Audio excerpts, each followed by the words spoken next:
Olá, o nosso boa noite. Estamos chegando com o programa Jogo Aberto aqui pela TV Tarobá de Londrina, neste sábado, véspera do Dia dos Pais. Mas o assunto hoje aqui é eleições. Nós tivemos debate esta semana aqui na TV Tarobá, um debate que repercutiu muito, mas vem aí efetivamente a campanha eleitoral. E é por isso que eu convidei o meu querido professor Nilson Paulo da Silva, advogado, especialista em direito eleitoral, para falar a respeito desse assunto. Nilson, boa noite, um prazer te receber aqui.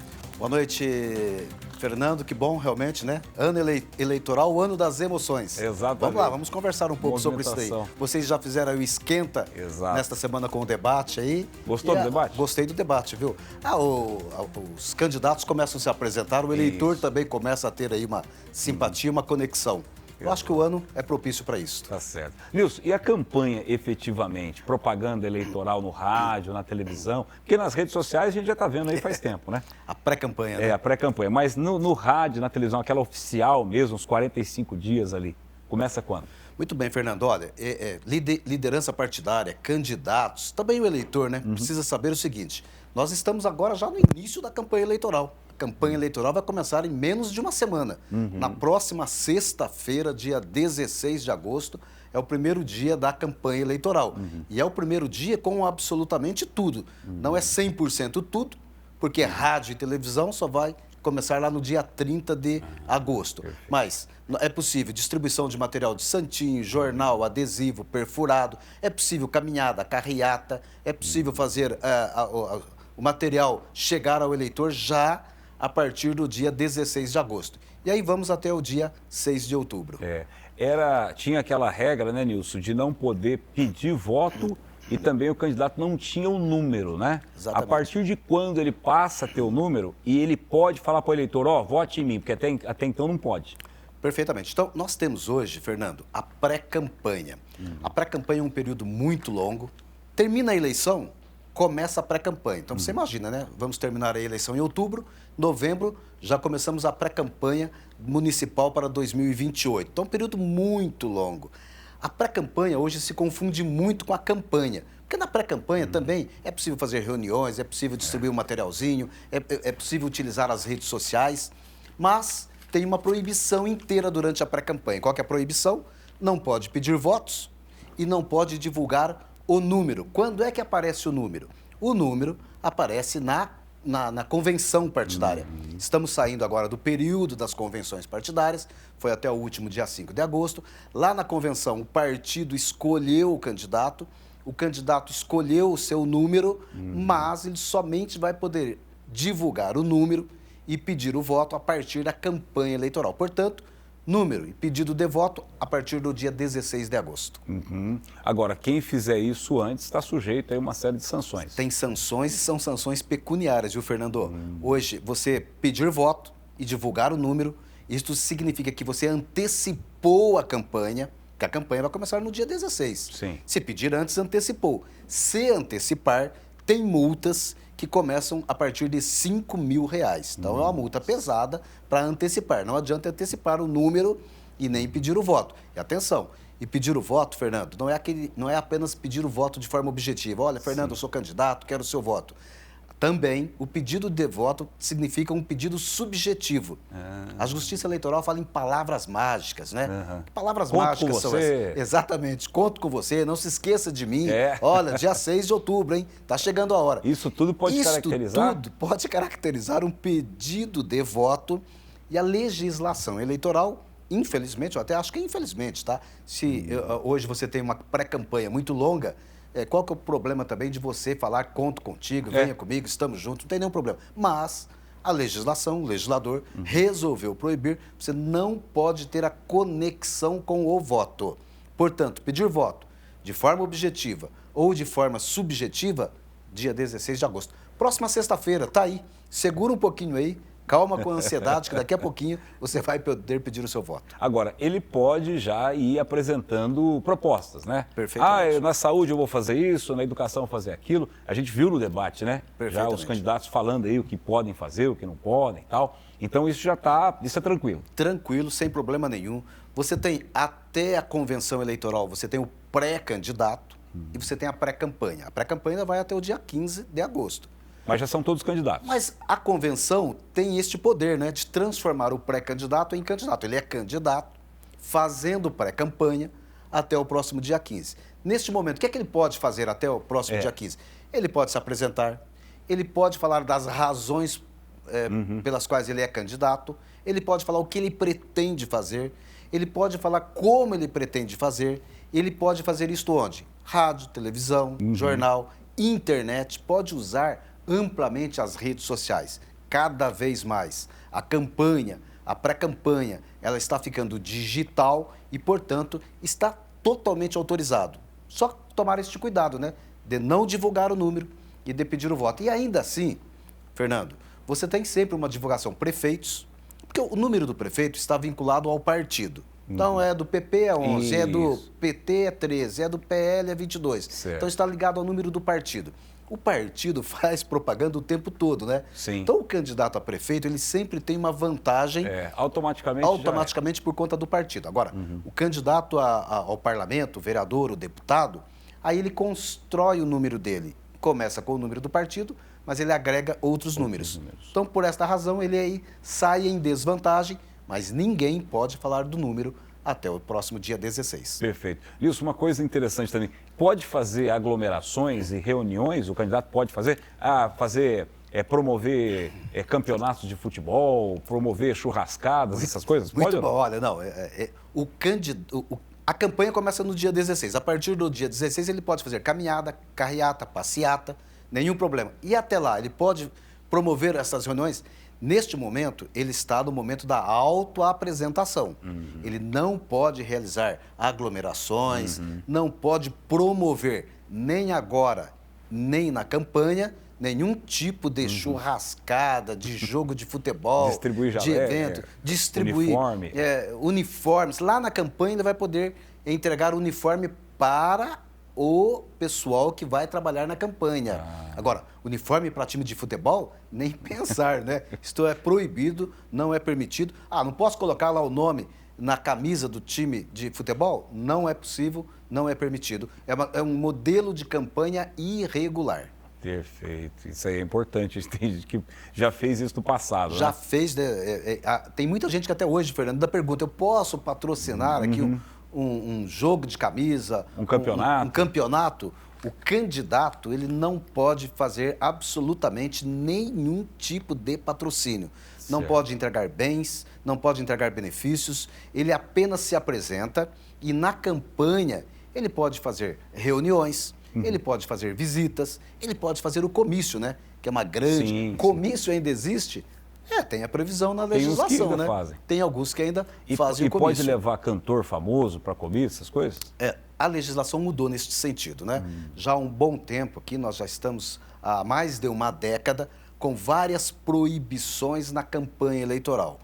Uma das proibições é o showmício. O que é o showmício?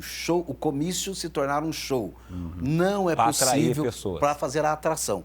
A atração das pessoas nas reuniões é o candidato, é a proposta do candidato. Ele não pode usar de absolutamente nenhum artifício para atrair o eleitor para a reunião, para o comício. Então, artista no comício, nem como apresentador de comício, está autorizado. Não pode fazer o show e ele também não pode ser o apresentador no comício. Mas a legislação, e esta é uma novidade, Fernando, para esta eleição, que o artista, lá no show dele, lá na atividade dele, o artista, ele pode manifestar o apoio a algum candidato. Na eleição de 22, na eleição presidencial, talvez o eleitor, o nosso ouvinte vai se lembrar, que havia um conflito muito grande na justiça eleitoral de artistas fazendo manifestação em favor de algum candidato à presidência da República em 22. O Tribunal Superior Eleitoral sempre concedia decisões para suspender aquele tipo de atividade. Isso. Agora, a legislação mudou e está autorizando o artista, não na reunião política, mas lá no show dele, a fazer a sua manifestação sem nenhum problema. Perfeito. Nilson, você falou da digitalização aí. Está tendo uma campanha, inclusive, aí do Tribunal Superior Eleitoral em relação a isso, fake news, campanha limpa, campanha sem briga. Como é que é isso daí, Nilson? Muito bem. Olha, esta será uma campanha com forte atuação contra fake news. Fake news Quem apostar em fake news, quem apostar em mentiras, quem apostar na divulgação daquilo que não é verdadeiro, daquilo que não é contextualizado, vai perder. Nesta semana, Fernando, o Tribunal Superior Eleitoral lançou uma campanha contra a mentira, né? E com o slogan, a mentira destrói o voto. E é verdade, né? A mentira destrói o voto realmente. Então, fake news, mentira, desconstrução de candidatos, de propostas, ou desconstrução do próprio sistema eleitoral. Nós costumamos muito ouvir que o sistema não é um sistema que tenha realmente muita validade, que a urna eleitoral ela pode ser manipulada. Este tipo de campanha também não será permitido. Então, estamos sim avançando para uma campanha digitalizada, cada vez mais digital, né? Então, nós temos hoje urna eletrônica, nós temos o próprio título eleitoral, já é um título já nem tem mais digital. Não tem mais na forma impressa, Impressa, né? Física. Então, você tem urna eleitoral, você tem o título, o e-título, você tem todo o processo da campanha eleitoral em documentação, em prestação de contas, todas em plataforma digital. E realmente nós estamos caminhando, sim, para uma campanha cada vez mais digitalizada. Inteligência artificial é outro tema que está bombando aí, porque muita gente utiliza isso, né, Nilson? Para fabricar, inclusive, tipos de propaganda, mensagens contra determinados candidatos. Tem regulamentação para isso dentro da lei eleitoral? Muito bem. Hoje nós temos assim estamos caminhando para cada vez mais normatizar isto. A inteligência artificial será uma outra novidade, autorizada na propaganda eleitoral, autorizada na campanha eleitoral, está autorizado textualmente para esta campanha, inteligência artificial. A inteligência artificial, né, Fernando, talvez não seja mais uma grande novidade no mundo corporativo, no mundo social, mas na campanha eleitoral ainda é uma novidade. Está autorizado? Está autorizado. O candidato, o partido que for utilizar a inteligência artificial para a apresentação de proposta, para a apresentação do candidato, obrigatoriamente terá que informar o eleitor que aquele material, que aquele conteúdo foi produzido pela inteligência artificial. Precisa ter lá uma informação que é a inteligência artificial. Então, a inteligência artificial está autorizado, mas, atenção, não está autorizado, por óbvio, para produzir fake news. Lógico. Para produzir desconstrução aquilo que realmente não é verdadeiro. Mas é a novidade desta eleição também, a inteligência artificial. E uma coisa que você comentou aí, Nilson, que está dentro desse escopo que o tribunal listou de coisas que são proibidas, será que isso não deixa o candidato meio tímido, engessado? Porque, veja, a grande discussão das eleições é quem fez, quem não fez e o que precisa ser feito. E como fará. E como vai fazer. Exatamente. Né? Isso aí também não deixa o candidato... Se ele criticar um projeto daquele outro candidato, pode ser que ele tenha problema. Isso aí não tem um certo cerceamento? Você sabe o que acontece, Fernando? O candidato, o partido político, não podemos esquecer que a campanha eleitoral é uma campanha de busca pelo poder. Claro. É uma competição, né? E é uma competição muito acirrada.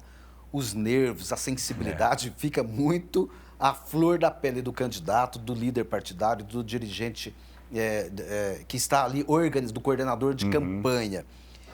Mas a introdução da tecnologia, sim, porque o candidato, o partido político, em alguns momentos, ele acaba buscando muitas tecnologias para a sua apresentação e acaba se esquecendo de apresentar boas propostas, de apresentar aí realmente soluções para a sociedade.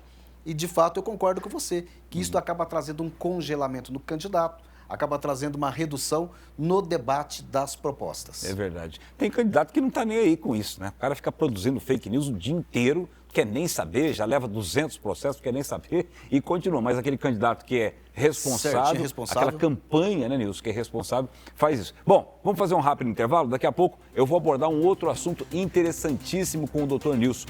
As mudanças que aconteceram para a eleição para vereador. Mudou, hein? Critérios diferentes. Quem será que vai se eleger? Precisa mais voto, menos voto? Qual é o quociente eleitoral? Daqui a pouco o doutor Nilson fala sobre isso aqui no Jogo Aberto. Voltamos já.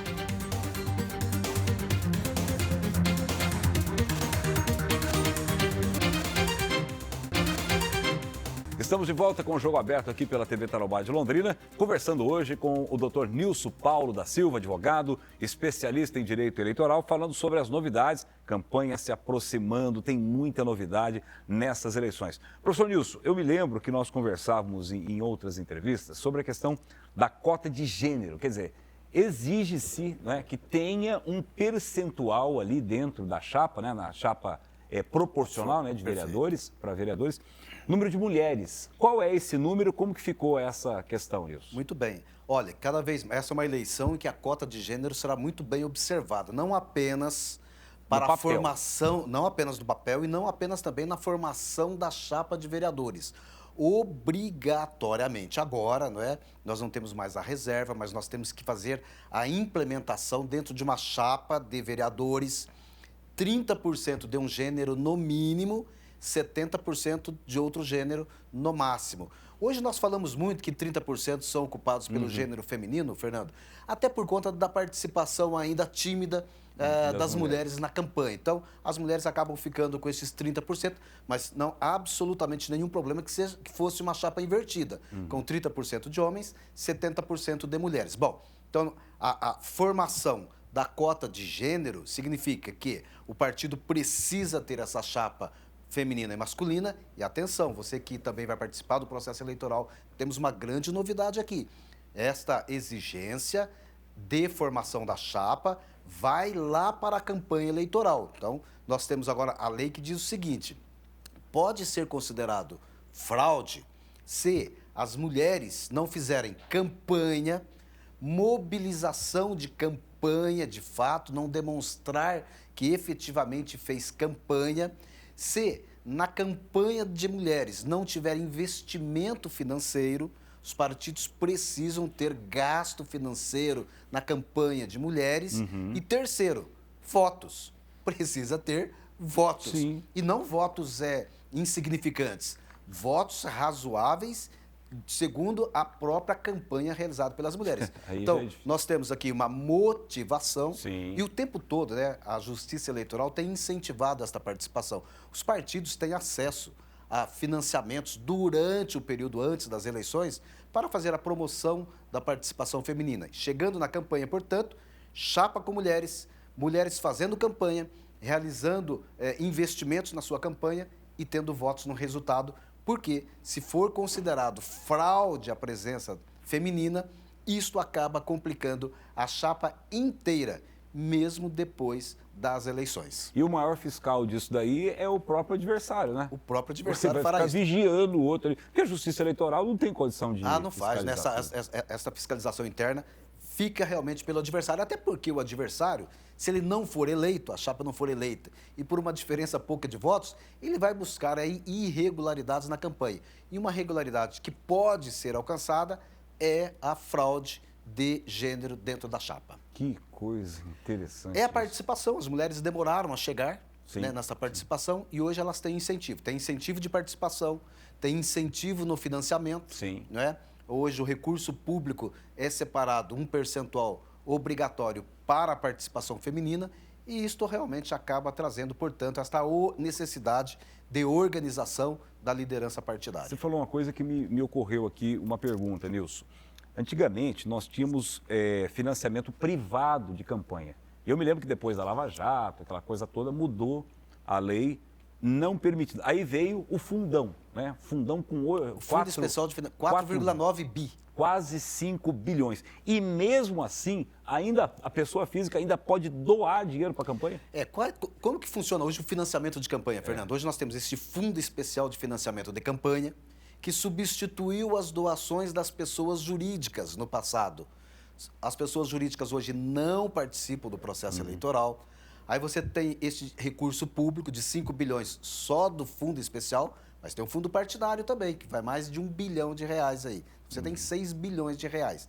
E temos o autofinanciamento. O que é o autofinanciamento? O próprio candidato se financiando. O próprio candidato ele pode colocar recursos na campanha.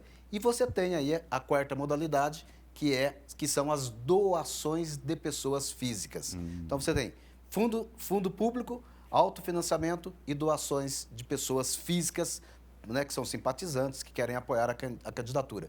E aqui, Fernando, a gente pode dizer o seguinte, né? Que a campanha eleitoral também é uma oportunidade econômica, sim, né? sim, sim. Então você tem dinheiro circulando aí, e aí você tem toda a discussão, mas o dinheiro é público e tal, mas é uma outra discussão, mas você tem financiamento, você tem mão de obras prestando serviço, você tem gente sendo contratada, você tem também este viés da campanha eleitoral com o viés econômico da campanha. Movimenta muito, né? Há um movimento gigante. São 5.600 e tantos municípios no Brasil? Perfeitamente, quase 6 mil municípios. Todos esses municípios com candidaturas vereadores, todos eles com recursos sendo envolvidos aí nas campanhas eleitorais.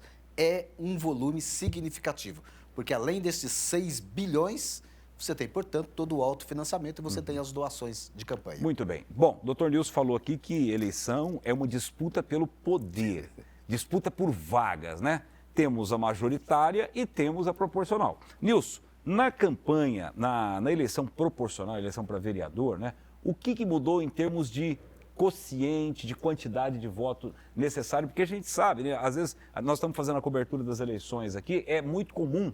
O pessoal pergunta, nossa, mas meu candidato foi o 20º mais votado, o 15º mais votado, mas não entrou. Porque tem aquela coisa de fazer bastante voto, mas não entrar, né, Nilson? Como que ficou isso agora para as próximas eleições? Bom, de fato é isso. Né? Para a eleição de prefeito, o mais votado está eleito. Pronto. Salvo na cidade com mais de 200 mil eleitores, que ele Vai precisa fazer de 50% mais um, senão nós iremos para o segundo turno, mas mesmo no segundo turno, sempre 50% mais um. Então, é prefeito mais votado. E para vereador? Para vereador tem toda essa problemática aí, não é o mais votado. Pode ser, mas não é, mas pode ser. Das vezes é. Né? Como que funciona a eleição de vereador? O partido precisa alcançar um número, que é o chamado quociente eleitoral, que é o quociente de participação. O partido, para ter direito a uma vaga, ele precisa alcançar. E aqui, exemplificando em Londrina, né? Cada cidade tem o seu quociente eleitoral. Londrina. Em Londrina, Fernando, nós temos 400 mil eleitores. Perfeito. Deve votar aí 320 mil eleitores, né? 20% deve não votar ou anular o voto. Então, você tem 320 mil. Divide o número de votos válidos pelo número de cadeiras e você alcança o quociente eleitoral. Em Londrina, nós vamos ficar aí próximo de 16 mil votos de quociente eleitoral. Então, o partido precisa, todo partido, 16 mil votos, consegue uma cadeira. Esta cadeira, para ser ocupada, precisa que o mais votado do partido tenha pelo menos 10% do quociente eleitoral, ou seja, 1.600 votos. Então ninguém será eleito em Londrina com menos de 1.600 votos na primeira chamada. Então você faz essa primeira distribuição de cadeiras. Sim. Né? Nós temos menos candidatos em Londrina nestas eleições, né? Que é uma outra novidade, já vamos falar. Então, havendo sobras de cadeiras, nós vamos para a segunda chamada. Na segunda chamada tem novidades para estas eleições. Na segunda chamada, continua o quociente de 16, mas todos os partidos que fizeram 80% do quociente vão participar. Então, vai chegar aí 14 mil votos aí aproximadamente. Tem que fazer contas aí, né? 80% do quociente eleitoral vai participar, mas para ser eleito, para o partido ter direito à vaga, o candidato precisa de 20% do quociente eleitoral. Agora não são mais 10%. Como foi na primeira chamada. Na segunda chamada, 20% de 16 mil. 20% de 16 mil, nós temos aí 3.200 votos. Então, veja, Fernando, o partido, o candidato, precisa colocar como meta, como um número a ser alcançado, régua mínima, 3.200 votos. Na segunda chamada, ele precisa de 3 mil. Então, é melhor ele ter 3 mil já na primeira e garantir a segunda. Porque se ele fizer menos de 3.200, ele vai participar só de uma chamada. Então, 3.200, 3.500 vai ser aí a convocação. Então, essa é a novidade. E a segunda novidade é que nós temos um número reduzido de candidatos. A legislação reduziu apenas com o número de cadeiras disponíveis. E aí o partido, então, precisa se organizar, precisa conversar, precisa fazer campanha. Que interessante. E legal que na primeira chamada ali, 1.600 votos, dependendo ali, o cara entra. O cara é eleito com 1.600 votos. E na segunda, 3.200, o dobro. Na segunda, aumenta, né? A régua é o dobro. É o dobro. Por esta razão, Fernando, vários partidos ficarão de fora da segunda chamada. Você vai ter uma concentração muito grande com poucos partidos Os partidos, né, já se organizaram, já trouxeram pessoas com mais potencial de fazer votos. Nós vamos ter aí uma concentração grande em poucos partidos. Agora vem aquela pergunta malandra, né? É por isso que alguns aí queriam aumentar o número de cadeiras. Para aumentar a oportunidade. Para aumentar a né? oportunidade. Pra aumentar a oportunidade, sem sombra de E dúvidas. aí né? divide, o quociente fica menor O quociente e, fica menor. consequentemente, Aumenta a oportunidade. aumenta a probabilidade, a chance, né? Perfeitamente. De muitos entrarem. De qualquer forma, o partido precisa se organizar, precisa se apresentar. Os partidos estão muito atrasados nas organizações. Veja, nós vamos começar a campanha dentro de uma semana. Ainda estamos fazendo registros de candidatos. Ainda estamos buscando a preparação para um processo que vai começar em menos de uma semana. Os partidos precisam melhorar a sua organização. Perfeito. E quando a gente fala em organização, em tudo, né, Nilson? Até porque quando se forma ali, você precisa ter um CNPJ, um contador, como é que é essa estrutura também é importante, né, no âmbito do partido? O processo eleitoral é um processo jurídico.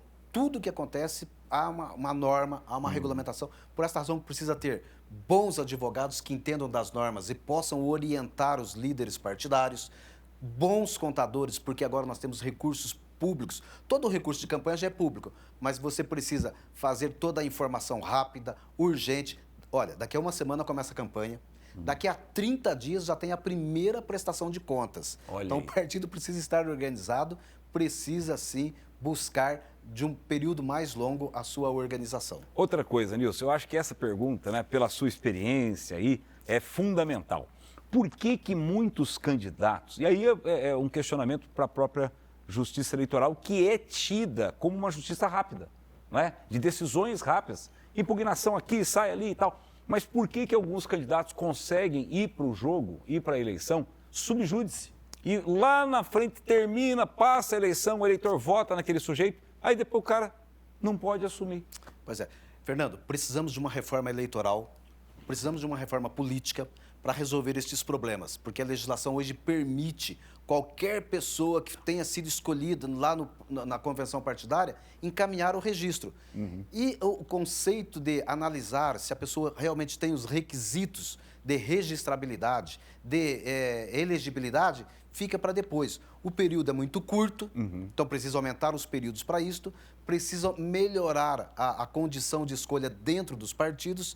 Nós precisamos avançar rapidamente para melhorar o processo de escolha. O período de campanha é um período curto, são apenas 50 dias. E durante a campanha, como você muito bem colocou, nós temos vários, e vamos ter vários de novo, pessoas que estarão lá sem a análise do registro ter sido terminada.